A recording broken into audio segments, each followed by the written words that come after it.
Good morning. I hope you're all safe and sane. I've just finished my maths lesson for my youngest and thought now, while I've got a bit of a break, this is a time to answer the question. So last week I spoke on a webinar for my friend Matthew, and sadly we didn't have the time to answer all the questions.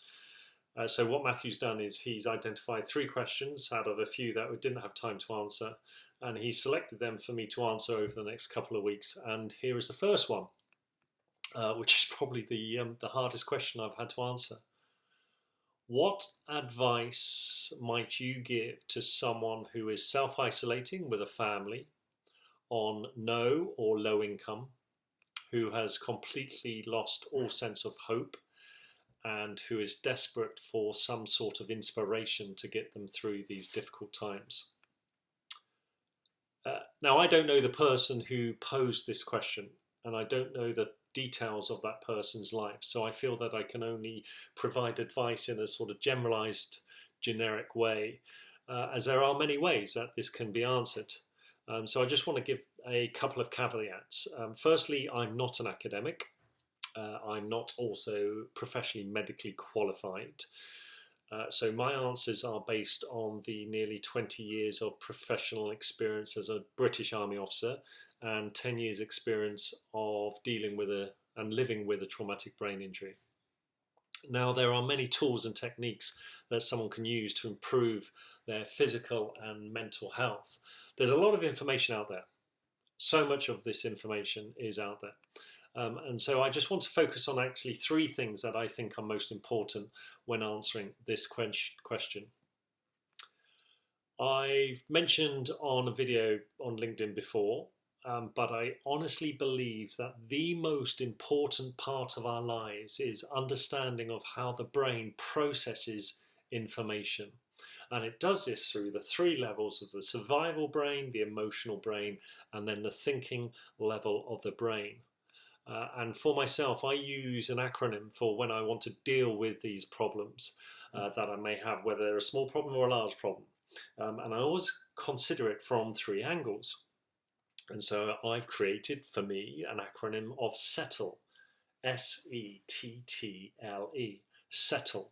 So when considering a problem, I consider the S, the survival part of the brain, the E, the emotional part of the brain, the T, the thinking level of the brain, TLE, 3 levels of engagement. So whenever I encounter a problem, I consider those 3 aspects and their part and influence over my problem.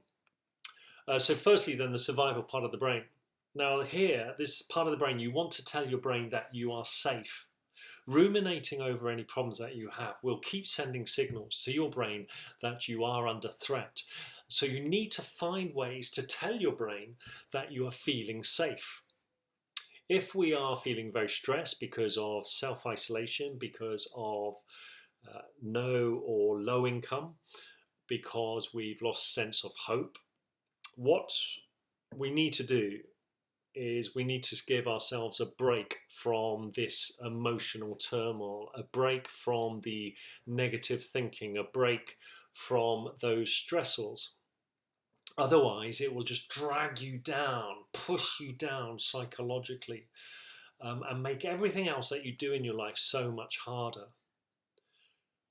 So no matter how short the break is, it will help. Any break will help ease the pressure, this psychological pressure you may be putting yourself under.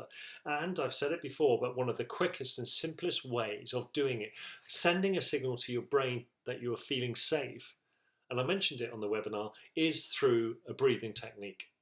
And there are many varieties of breathing techniques. But straight away, when you calm your breathing down, when you slow your breathing down, you're sending a signal to your brain that you are not under threat.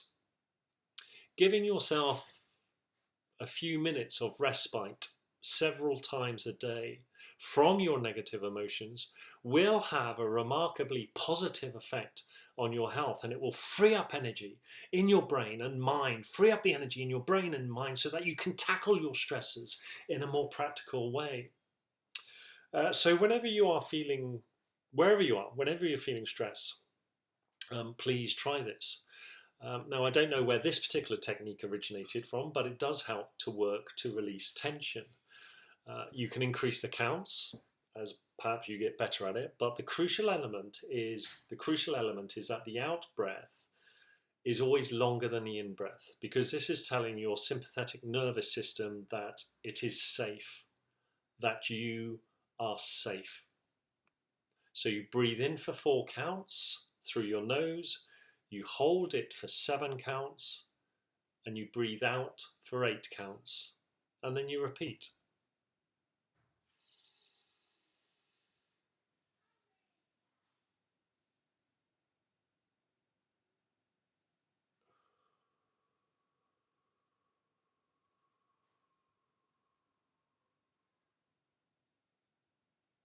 Already I can feel the tension.